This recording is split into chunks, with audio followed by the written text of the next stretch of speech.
श्री कृष्ण। एक बार माँ सत्यभामा ने प्रभु श्री कृष्ण से पूछा, हे जनार्दन, हे वासुदेव, तुलसी में जल क्यों चढ़ाया जाता है और तुलसी में जल चढ़ाने का क्या महत्व है? ये देव वृक्ष क्यों है? तो श्री कृष्ण ने कहा, हे सत्यभामा, आओ मैं तुम्हें एक कथा सुनाता हूँ।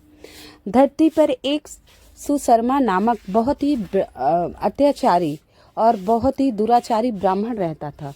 हीन कुल में वो जन्म लिया था। उसके कुल में न कोई पूजा पाठ करता था और न ही मंत्रों का जाप। वो मांस मदिरा पराई स्त्री से व्यभिचार करना उसका पेशा था कई वर्षों तक, और वो पत्ते बेचकर अपने जीवन का यापन कर रहा था, क्योंकि जीवन यापन के लिए पैसों की आवश्यकता थी। तो हे सत्यभामा, वो पत्ते बीनता और अपने जीवन को गुजारता। ऐसे कई वर्ष बीत गए। अब उसके मृत्यु का समय आया तो यमराज की नगरी उसे ले जाया गया। जब यमराज ने कहा, हे चंद्रगुप्त, इस ब्राह्मण के कर्मों का लेखा जोखा बताओ, तो चंद्रगुप्त ने कहा, हे प्रभु, हे धर्मराज, ये तो महापापी है। ये ब्राह्मण कुल में जन्म लेते हुए भी कभी भगवान को इसने स्मरण नहीं किया। मांस मदिरा कोई ऐसा काम नहीं है जो इसने नहीं किया हो, व्यभिचार। तो यमराज ने बोला, ठीक है, इसे नरक में धकेल दिया जाए। उसे ले जाकर नरक की जलती हुई अग्नि में डाल दिया गया। कई वर्षों तक वो नरक की अग्नि में जलता रहा। और इसके बाद उसको उसका बैल के रूप में जन्म हुआ धरती पर, और वो एक किसान के यहाँ काम करने लगा। अब किसान उससे बहुत काम लेता, बोझा भी ढोता, हल भी चलवाता, बहुत काम लेता। तो वो बहुत कमज़ोर हो गया, काम करने का उसका सामर्थ्य नहीं रहा। तो उसने सोचा, अब ये बैल मेरे किसी काम का नहीं है, चलो गांव में एक लंगड़ा रहता था, मैं उसको दे देता हूँ। वो बैल ले जाकर उस लंगड़े को दे दिया। बोला, अब ये बैल मेरे काम का नहीं है, तू ले ले। अब लंगड़ा अति प्रसन्न हुआ, बोला, अब मैं इस बैल पर बैठकर घूमा करूँगा। तो अब जहाँ भी जाता उसी बैल पे बैठ जाता, अब उसको पीटता भी बहुत। अब बैल बहुत परेशान था। एक दिन उसे पहाड़ों पे ले जा रहे थे। बोले, अब मैं पहाड़ों पे जाकर, लंगड़ा बोला, पहाड़ों पे जाकर अब मैं पूजा पाठ करूँगा, तपस्या करूँगा, अपने जीवन को सफल बनाऊँगा। मैंने बहुत पाप कर लिए, अब मैं पूजा पाठ करूँगा। उसका मन बदला, बैल पर बैठकर वो पहाड़ों पर चढ़ने लगा। अब पहाड़ों पे चढ़ते चढ़ते बैल एकदम बेतहाशा हो गया बेचारा, और बैठ गया। कितने भी उस लंगड़े ने बैल की पिटाई की, लेकिन बैल अब चलने लायक ही नहीं था, क्या करे। तो वहाँ कुछ मुनि आए, ऋषि आए, सब अपने। तो एक महात्मा आए, उन्होंने हाथ में जल लिया और अपना पुण्य देते हुए वो जल बैल पर छिड़क दिया। उसे देखकर जितने लोग वहाँ थे, अपना अपना पुण्य उस बैल पर दे दिए। तो उतने पे वहाँ एक वेश्या आई, उसने भी अपना पुण्य उस बैल को दे दिया। अब वो जब यमपुरी गया तो चित्रगुप्त से बोले, किसका लेखा जोखा बताओ। बोले, हे धर्मराज, ये वेश्या के पुण्य से सारे पाप इसके दूर हो गए। एक वेश्या के पुण्य से इसके सारे जन्मों के पाप दूर हो गए। ये तो पुण्य आत्मा बन गया। इसे दोबारा पृथ्वी लोक पर भेजना चाहिए। अब उस वेश्या के पुण्य के कारण उस बैल को एक ब्राह्मण कुल में एक ब्राह्मण पुत्र के रूप में उसने जन्म लिया, उच्च कुल में लिया, जहाँ मंत्र उच्चारण, यज्ञ, पूजा पाठ सब हो रहे थे। लेकिन उस बच्चे की पुरानी यादें बनी थी जब वो बैल स्वरूप में था, उस वेश्या के पुण्य के कारण। अब जब वो बच्चा 11-12 साल का हुआ तो भी ये यादें बनी थी, क्योंकि ब्राह्मण कुल में जन्म लिया था, अब पूजा पाठ कर रहा था।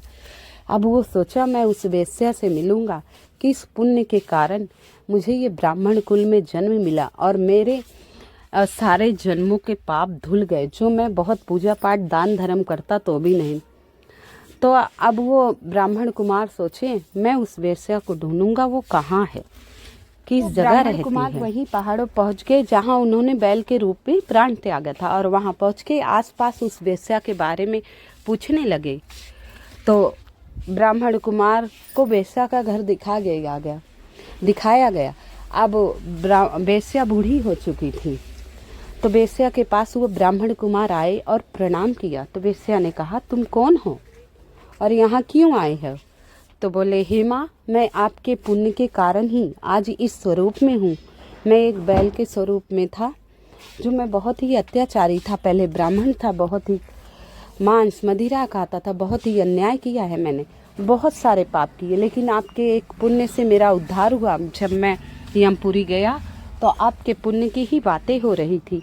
कृपया बताइए आपने कौन सा ऐसा पुण्य किया जिससे मेरा उद्धार हो गया। उद्धार होते होते मेरे सारे जन्मों के ऐसे जो मैंने बहुत ही घृणित पाप किए थे वो भी दूर हो जाए, कृपया मुझे अवगत कराइए। अब वो वेश्या सोचने लगी, बोली पुत्र, मैंने तो ऐसा कोई पुण्य का कार्य ही नहीं किया जिससे तुम्हारे सारे पाप धुल जाएं। बोली नहीं, कोई तो है।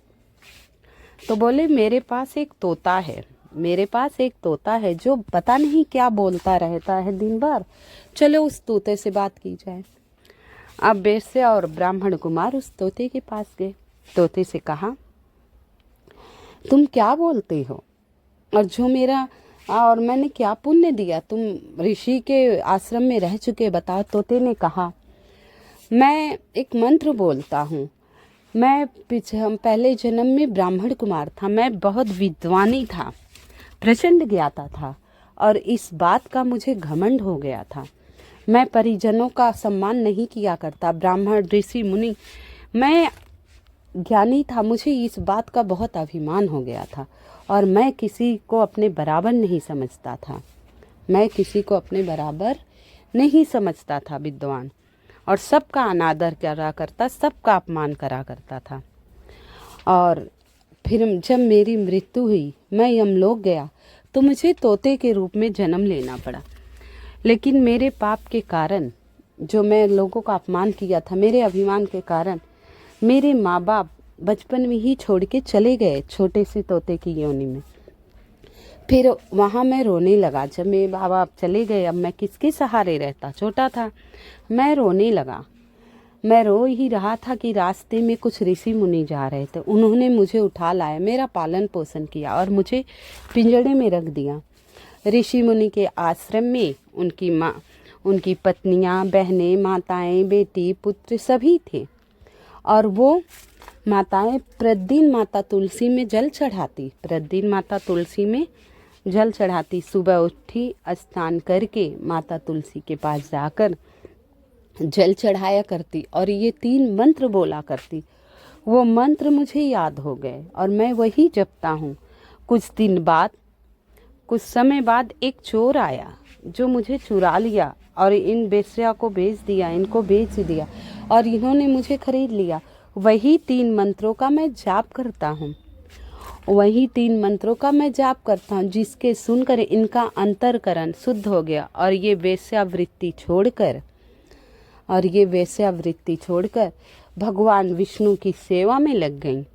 और जब ये तुम्हारे अंत के समय में पहुंची वहाँ, तो ये भगवान की परम भक्त थी और उसी मंत्र के कारण ये पुण्य आत्मा हो गई। और जब ये खड़ी होकर अपना पुण्य आपको दान किया, तो उसी समय आपके सारे पाप दूर हो गए और आप भी पुण्य आत्मा बन गए। ये तुलसी में 1 लोटा जल डालकर वो 3 मंत्रों का जाप करने का चमत्कारी फल है। जो महिलाएं माता तुलसी के आसपास साफ सफाई रखती हैं, प्रतिदिन सुबह उठकर घर की साफ सफाई करते हुए माता तुलसी को ये 3 मंत्र बोलकर 1 लोटा जल डालती हैं और माता तुलसी की सेवा करती हैं, रात में माता तुलसी को घी का दीपक प्रज्वलित करती हैं और भगवान विष्णु के नामों का स्मरण करती हैं, तो उनके घर में धन धान सुख समृद्धि सदा बनी रहती है।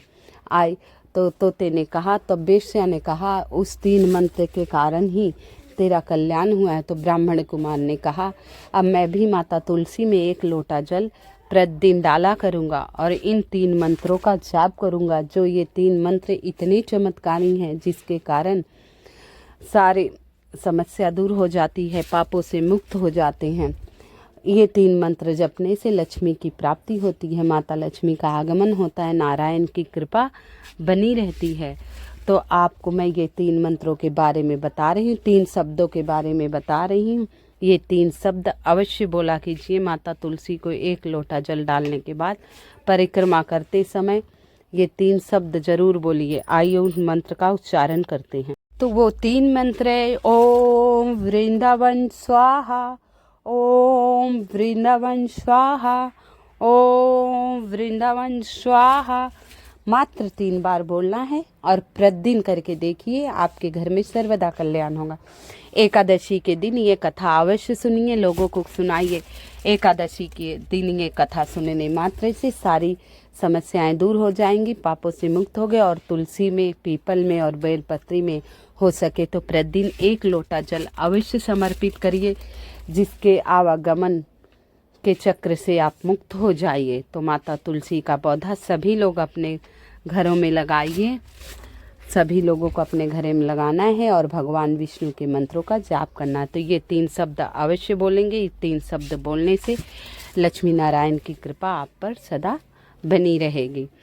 तो आप लोगों को मेरी वीडियो पसंद आ रही हो तो कृपया मेरी वीडियो को लाइक एवं सब्सक्राइब अवश्य कर दीजिएगा। कमेंट में जय श्री कृष्ण अवश्य लिख दीजिएगा, जय माँ तुलसी अवश्य लिख